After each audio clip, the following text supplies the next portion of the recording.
এগিয়ে আসছে রাম মন্দিরের উদ্বোধনের দিন। 22 জানুয়ারি অযোধ্যায় মেগা ইভেন্ট। ওই দিন রাম মন্দিরের দুয়ার খুলে যাবে সকলের জন্য। অযোধ্যা জুড়ে এখন সাজো চলছে শেষ মুহূর্তের প্রস্তুতি। তবে 22শে জানুয়ারি রামলালার প্রাণ প্রতিষ্ঠা করা হলেও তার এক সপ্তাহ আগে থেকে শুরু হয়ে গেছে একাধিক আচার অনুষ্ঠান।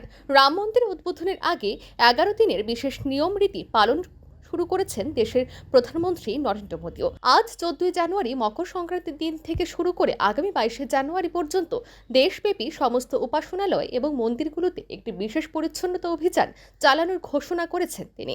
দেশের সৈনিক থেকে শুরু করে বলিউড অভিনেতা, ক্রীড়াবিদ থেকে শুরু করে শিল্পপতি এবং আধ্যাত্মিক গুরুরা সহ দেশের জনসাধারণও সাড়া দিয়েছেন প্রধানমন্ত্রীর আবেদনে।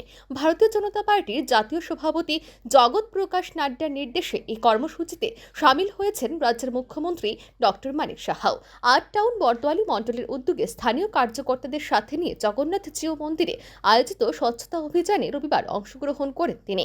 এদিনের কর্মসূচিতে উপস্থিত ছিলেন বিজেপি সদর শহর জেলা সভাপতি অসীম ভট্টাচার্য, আগরতলা পৌর নিগমের মেয়র দীপক মজুমদার, রাজধানীর 20 নম্বর ওয়ার্ডের কাউন্সিলর রত্না দত্ত এবং 33 নম্বর ওয়ার্ডের কর্পোরেটর অভিজিৎ মল্লিক। আগামী 22শে জানুয়ারি রামলালার প্রাণ প্রতিষ্ঠার আগ মুহূর্ত পর্যন্ত দেশব্যাপী এই পরিচ্ছন্নতা অভিযানকে গণ আন্দোলনে পরিণত করার জন্য রাজ্যবাসীকে এদিন আহ্বান জানিয়েছেন মুখ্যমন্ত্রী ডক্টর মানিক সাহা। মন্দিরের ঝাড় পোছ করা হচ্ছে অযোধ্যার রাম মন্দির উদ্বোধন উপলক্ষে, তো আপনি আজকে করলেন, তো রাজ্যের মানুষের কাছে কি মেসেজ দেবেন?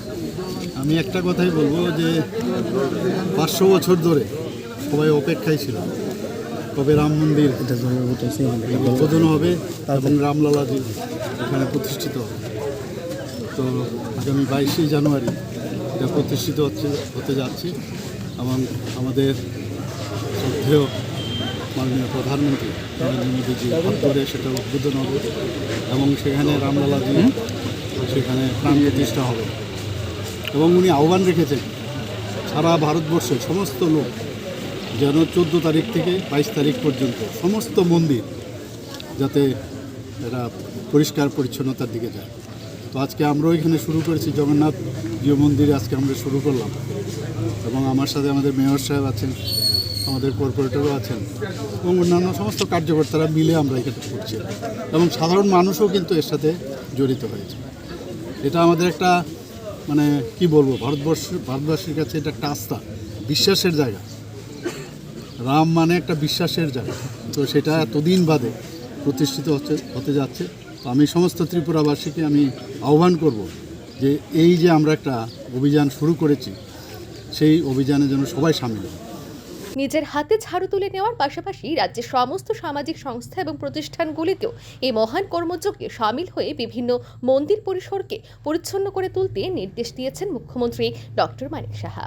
Bureau report, RE news.